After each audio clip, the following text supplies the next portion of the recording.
민수기 25장 12절 말씀. 그러므로 말하라. 내가 그에게 나의 평화의 언약을 주리니 그와 그 후손에게 영원한 제사장 직분의 언약이라. 그가 그 하나님을 위하여 질투하여 이스라엘 자손을 속죄하였음이니라. 네.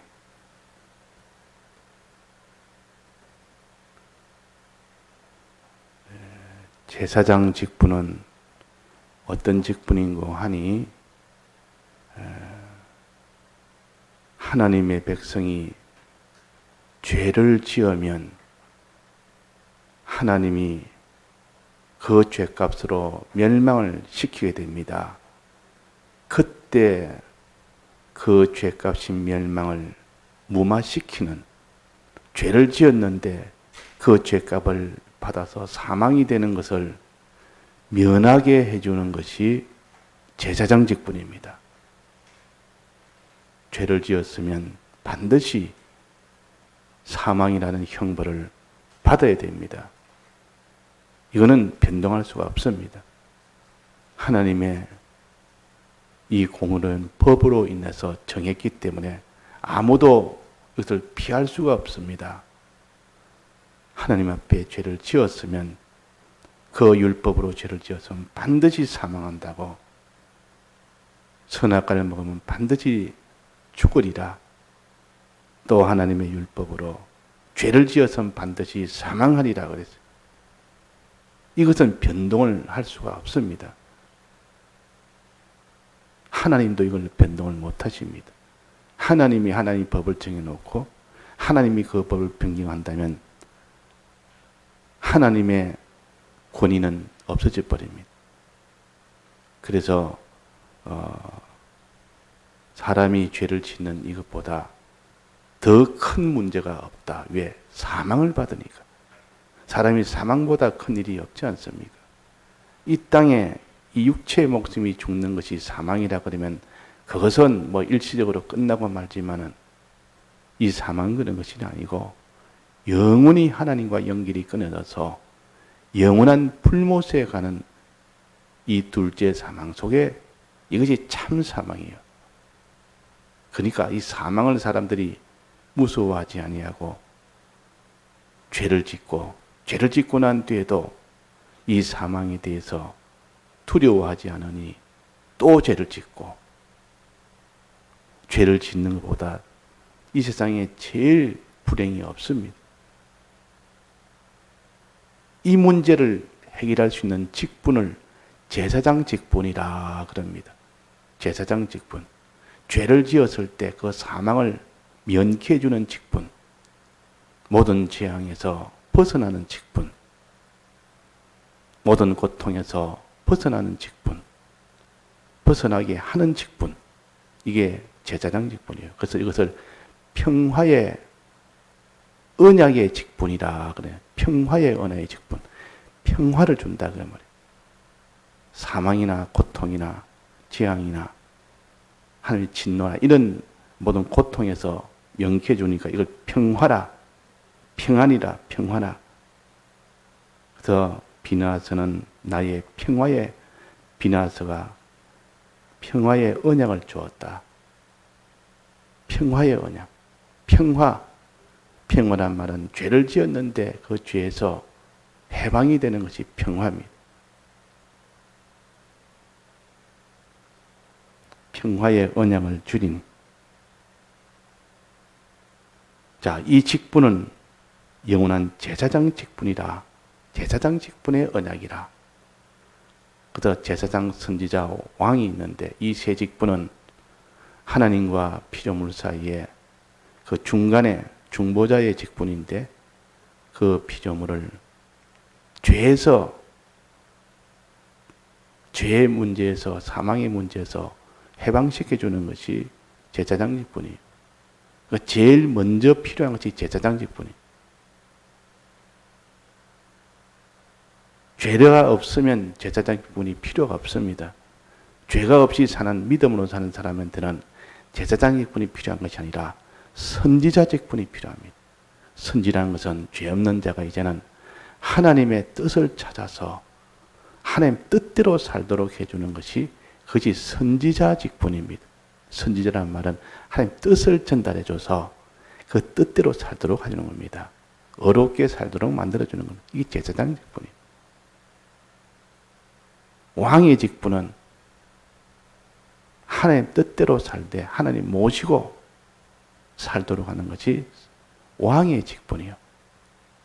이 왕이는 하나님을 왕으로 삼아서 내가 왕이라면 내가 모든 것에 최고의 왕이 아니라 하나님을 제일 큰 왕으로 삼고 하나님 모시고 이런 하나님 모시고 살도록 하는 것이 왕의 직분이에요.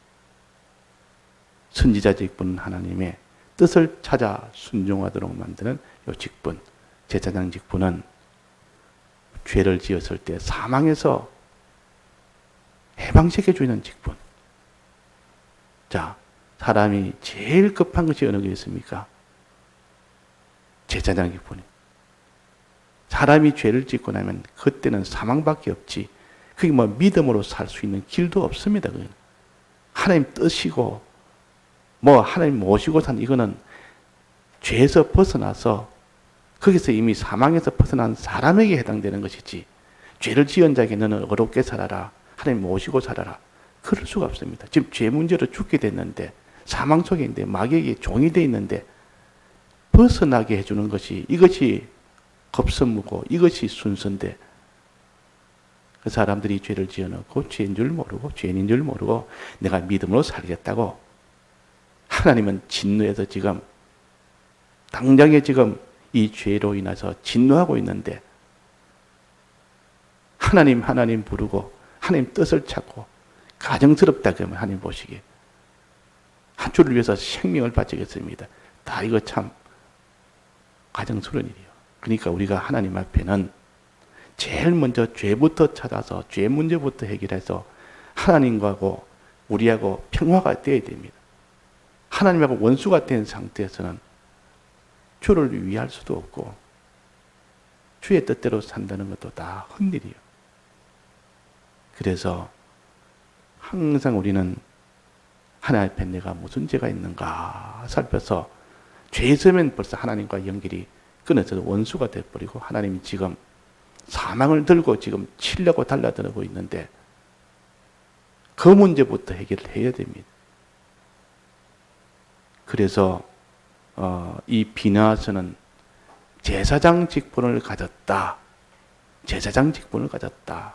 이 말은 죄로 인해서 이스라엘 백성이 지금 죽게 됐는데 그 문제를 해결했다 그 말이에요. 이게 비나하스, 이게 제사장 직분이에요. 우리는 전부 다 제사장 직분을 가지고 있습니다. 아론만 아니고 우리고 다 제사장 직분을 가졌단 말이에요. 지금 신약 시대에는 우리는 다 제사장이요, 선지자요, 왕이요. 하나님과 하나님의 아들로서 그 중보자의 그 직책을 가졌습니다. 그래서 이 제사장 직분은 자기가 먼저 죄에서 해방을 받아야 됩니다. 다른 사람의 이 모든 죄를 해결해 주려고 하는 사람이 자기가 죄가 있으면 그것은 될 수가 없습니다. 제사장은 다른 사람보다 특별히 더 하나님 앞에 엄격하게 죄를 묻습니다. 자그마한 죄라도 하나님 크게 묻습니다. 제사장이 죄를 지으면 제일 큰 죄물을 가지고 해결해야 되지. 자기가 먼저 회개해서 깨끗하게 만들어서 그 다음에 다른 사람을 회개시켜주는 이 하는 것이 제사장 직분이에요. 누가 제사장 직분이 얼마나 있냐에 따라서 이 제사장 있는 사람이 얼마나 있냐에 따라서 하나님이 그 나라의 그 모든 죄악의 그 모든 백성들의 죄악을 해결해 줄 수 있는 그것이 제사장 직분을 가진 자가 얼마나 있느냐. 자, 그래서 의인이란 말은 제사장 직분을 다 가져서 제사장직을 하는 것이 의인이요. 또 선지인을 할 때 그 의인이 됩니다. 왕직을 할 때 그의 의인이 됩니다. 다른 사람을 위해서 하는 거니까. 그래서 제사장 직분 어떻게 할까? 먼저 제사장 직분은 하는 일은 다른 사람의 죄에 대해서 죄를 볼 수 있도록, 죄를 인정할 수 있도록 만들어 줘야 됩니다. 죄인이라는 것을 알려줘서 죄라는 것을 가르치고 너희들이 지금 죄인이라는 것을 알려줘야 됩니다. 그러고 있는데 하나님의 진노가 지금 바로 문 앞에 와 있다. 이것을 알려주는 것이 제사장 직분이에요. 죄를 모르는데 그 죄로 인한 사망을 알 리가 있겠습니까? 죄를 알게 해서 그 다음에는 죄에 대한 심판이, 죄에 대한 그 모든 처벌이 지금 사망이 눈앞에 와 있다는 것을 알려주는 것. 그럴 때 그 사람이 알고 난 뒤에 주님 내가 죄인입니다. 인정을 하죠. 인정을 합니다. 그 다음에 내가 이 죄에 대해서 사망을 내가 어찌할까 두려워합니다. 두려워해서 마음에 참 두려움이 생길 수밖에 없도록 만들어주는 거예요. 그러는데 이 죄라는 것은 사망을 주기 때문에 얼마나 이것이 죄가, 이것이 전 사람을 사망시키니까 죄보다 더 미운 것이 없다. 죄가 제일 미워져야 됩니다. 제일 미워져야 됩니다. 원한이 맺혀야 됩니다. 죄에 대해서는 질투심을 가져야 됩니다. 이 죄를 갖다가 좋게 대하면 안 됩니다. 이 죄는 원수로 대해야 됩니다. 그 제사장들은 다 죄에 대해서는 원수된 그런 중심을 가져야 제사장이 되지. 제사장이 죄에 대해서 아주 호의적으로 그걸 아주 관대하게 한다면 그건 제사장은 못 됩니다. 죄 때문에 죽고 있는 그들을 보면서 마음에 분개가 나와야 되죠. 죄 때문에 다 죽으니까 죄인놈이 원수다. 이렇게 가지고 그 다음에 이 죄의 해결은 어떻게 합니까? 형벌을 받도록 합니다. 즉 죽임을 받도록 합니다. 죽여야 됩니다. 형을 받아야 죽어야 죄는 없어지기 때문에 죄값은 사망이라 사망을 시켜야 죄가 없어집니다. 그래서 제사장을 할 일은 죄를 없애는 길인데 즉 죽여서 사망을 없애는 겁니다. 죄를 없애는 겁니다. 그러니까 죽이는 일을 하는 것이 제사장의 일이에요. 죽이는 일. 그래야 죄가 없어지니까. 그 제사장은 이 이스라엘 백성들이 죄를 지으면 소나 양이나 짐승을 가지고 옵니다. 그럼 맨날 짐승 죽이는 일입니다. 짐승을 맨날 죽입니다. 이 제사장이 할 일은 짐승을 죽이는 일이 그 제사장이 할 일이지. 짐승을 죽인다는 말은 죄값을 받게 해서 죄를 없애주는 것이다. 그 말. 죄를 없애는 것이 제사장의 일이라. 참 귀한 일 아닙니까? 정말 필요한 일 아닙니까? 죄가 있으면 그 사람이 사망을 받으니까 죄 없애는 일을 합니다. 죄 없애는 일은 어떻게 합니까? 죽이는 거. 죽이면 죄가 없어집니다. 자, 죽이면 죄가 없으니 맞습니까? 틀렸습니까? 그 다른 방법이 있습니까? 안 죽이고 죄 없이 하는 방법이 있습니까? 없습니다. 반드시 그 제사장은 죽이는 직분이다. 그렇게 합니다. 죽이는 직분. 제사장은 죽이는 직분이요. 맨날 죽여야 됩니다. 죄값을 받도록 해야 됩니다. 하나님이 공의의 심판을 받도록 해야 비로소 죄가 없어지고 그 다음 죄 없는 자가 됩니다. 그런데 문제는 죄값을 본인이 받았다면 그는 영원히 사망 속에 있기 때문에 그는 당사자를 죽여버리면 그 사람이 살지는 못합니다. 공의는 만족이 여겨지고 하나님의 진노는 풀리도 그 사람은 결과적으로 죽게 됩니다. 그러니까 하나님의 사랑이 또 그것이 못 견디면 하나님의 사랑이 하나님이기 때문에 죄지은 자가 사랑하는 이스라엘 백성이 죽으면 또 그것도 문제가 된단 말이에요. 안 죽이면서도 그 죄값을 해결할 수 있는 방법. 그 죄인을 죽이지 않으면서도 그 죄값을 해결하는 방법이 뭘까요? 그것은 죄 지은 자를 죽이지 아니하고 대신 죄 없는 자가 없는 자를 죄 있는 것처럼 거기에다가 거기에 덮어 씌워가지고 죽여버리면 죄 지은 자는 살고 아무 죄 없이 덮어선 그 짐승이 대신 죽으면 그러면 죄인은 살게 됩니다.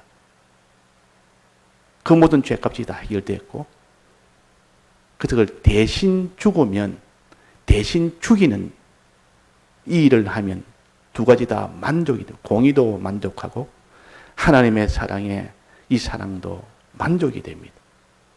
죽였을 때 하나님의 공의가 이루어지고 다른 존재를 죄 없는 자를 대신 죽이면 주님의 사랑도 만족이 됩니다. 그래서 제사장은 짐승을 죽입니다. 제사장은 이 죄를 지은 이스라엘 백성이 짐승을 한 마리 가져오면 원래는 그 사람을 죽여야 됩니다. 사람을 죄값으로 사망이니까 그 공의를 만족하려면 사람을 죽여야 되는데 사람을 죽이면 그 사람은 이제는 영원히 사망이 되니까 그 사람은 살리지를 못하는 겁니다. 그래서 짐승을 가져오면 짐승을 대신 죽여버립니다. 그러면 그 사람은 죄를 지었지만은 살게 되고 짐승은 죄가 없는데도 짐승이 죽게 됩니다. 짐승이 대신 죽음으로 그 죄진 자는 살리는 겁니다. 그래서 제사장 직분은 죽이는 직분인 동시에 살리는 직분입니다. 죽였는데 죽이는 것만 매일 하는데 그지고 살리는 직분이다. 그래서 제사장 직분은 죽이는 직분이요 살리는 직분이요. 이거 우리가 바로 깨달아야 돼요. 그래서 죄는 반드시 그 형을 받아야 되고 죽임을 받아야 죄는 없어집니다. 원인이 없어진다. 그런데 본인이 그 죄값을 받으면 영원한 사망 속에 있기 때문에 그 사람은 살지를 못합니다. 그러니까 공의는 만족이 됐는데 하나님의 사랑은 만족을 할 수가 없습니다. 그래서 유일한 방법은 죄 없는 다른 존재를 죽이는 겁니다. 죽여서 그 죄값을 거기에다가 다 넣어서 대신 죽도록 만드는 대형으로 사죄하는 그 방법을 하나님이 죄 없는 자로 와서 내가 대신 죽겠다. 내 죄가 대신 형벌 받겠다. 주님이 대신 형벌을 받음으로 인해서 죄 지은 우리는 살고 예수님 그 형벌을 받아서 영원한 그런 고통을 다 받게 되고 주님의 하나님의 공의도 만족시키고 하나님이 살려야 되겠다는 그 사랑도 만족시키고 이 둘 다 만족이 다 된 겁니다. 그 제사장은 죄에 대해서 미워해서 죽여야 되는 그런 심정도 있어야 되고 또 죄인을 살려야 되는 그런 긍휼을 또 있어야 됩니다. 이 둘 다 같이 있어야 제사장이 되지. 제사장이 죽이는 일 안 하면 그 제사장이 일이 아니요. 살리는 일을 못하면 그것도 제사장이 아니요. 아무리 어떤 죄로 인하여 죽은 죄인이 이렇게 지난까지 죽은 것이 붉은 그는 참 흉악한 죄인일지라도 그 죄의 사망에 오는 죄를 없애는 위해서는 죽여야 됩니다. 죽이되 그 사람은 또 살려야 됩니다. 유일한 방법은 예수님이 대신 죽도록 하는 이 방법 외에는 없습니다. 둘 다 만족해요. 그래서 예수를 믿을 때 어떤 죄인이라도 다 살아난다. 영생을 얻는다. 산다. 그 말이에요. 그래서 오늘 우리는 다 이 비나스가 지금 죽이는 일을 했습니다. 죽이는 일을 했다. 그 말이에요. 그래서 하나님의 진노가 풀렸습니다. 죄에 대해서 하나님이 얼마나 진노하는데 형을 다 가해서 완전히 죽여버리니까 그래서 하나님의 공의로운 그 진노를 풀어드렸습니다. 그런데 이것은 이 죄인들의 이스라엘 백성의 모든 그 죄에 대한 분노가 이 남녀의 여기다가 다 집어넣어서 그냥 바로 죽여버렸어요. 그러니까 이스라엘 백성이 여기서 살았습니다. 그 연병이 그때 다 그쳤단 말은 그 남녀를, 그 음행하는 남녀를 죽임으로 인하여 그 이스라엘 백성의 모든 죄값도 함께 거의 다 죽여버렸어요. 그러니까 하나님이 공의도 만족이 됐고 이스라엘 백성 살리는 그 일도 만족이 된 겁니다. 여기는 죄인을 그랬지만도 실상은 우리에게 이 제사장은 속죄는 반드시 짐승에게 죄를 갖다가 거기에다가 다 정가를 시켜서 그들이 받도록 하는 겁니다. 우리는 주님의 사활의 대속에다가 여기에다가 공로에 의지하면 이 공로를 믿으면 주님의 이 사죄의 공로를 우리가 믿고 간절히 하나님 앞에 바라면 구하면 죄가 사라집니다. 죄 문제가 해결되어 버립니다. 그래서 주님의 피를 가지고 모든 죄사함을 받는다. 예수님이 대신 죽으심을 이 공로를 가지고 우리가 다 해결을 받습니다. 또 이 공로를 믿고 주님 앞에 간절히 바라야 됩니다. 주님의 이제는 다시는 이런 죄를 짓지 않도록 내 마음을 돌이키겠습니다. 않도록 주님 해주시고 다시는 내가 이 죄를 짓지 않겠습니다. 주님, 내가 이 몸으로 지은 죄를 다시는 내가 짓지 않겠습니다. 이렇게 하나님 앞에 서원의 기도도 하고 이걸 향로를 가지고 하나님 앞에 나아간다 그럽니다. 이 고라 때에 많은 사람이 거기에 연병으로 막 죽어가고 있을 때 아론이 향로에다가 이 불과 향을 담아서 산자와 죽은 자의 사이에 서서 그 향로를 듣고 있을 때 그때 연병이 그쳤다 그랬습니다. 그 연병이 그치는 것은 속죄했을 때 연병이 그친다. 또 향로를 들고 기도할 때 그때 연병이 그친다. 그 기도는 회개의 기도입니다. 주님, 이제는 다시는 내가 이제는 이런 죄를 짓지 않도록 마음의 죄나 육체의 죄나 돌이키겠습니다 하는 각오도 있고 그렇게 간구도 있고 이럴 때 주님이 이제 마음이 다 풀려버립니다. 그런 마음이 다 풀려서 이 연병을 거치게 합니다. 연병을 거쳤단 말은 진노가 풀렸다 그 뜻이요. 진노가 풀렸을 때 연병이 거치고 진노가 났을 때 연병이 일어나게 합니다. 그래서 오늘도 우리가 주님 앞에 자복하고 죄인인 것을 알고 그게 마음에 참 미워하는 이 죄에서 미워하는 마음과 두려워하는 마음과 또 그러고 난 뒤에 죽이는 마음, 죽여서 해결하는 죽여서 예수님이 대신 죽어야 우리는 살고 이 죄는 죽는 그 일을 통해서 우리 주님의 대속에 이 공로를 믿고 우리는 또 향로를 들고 하나님 앞에 간구합시다. 주님, 내 죄뿐만 아니라 다른 사람 죄까지도 다시는 이런 주님이 대속으로 깨끗게 해주셨으니 이제는 내가 마음의 죄나 육체의 죄나 다시는 짓지 않겠습니다. 주님 도와주옵소서. 이렇게 할 때 주님 마음이 이렇게 갑자기 모든 진노의 마음이 다 풀어져 버립니다. 다 같이 통성으로 기도하시다가 자유하시겠습니다.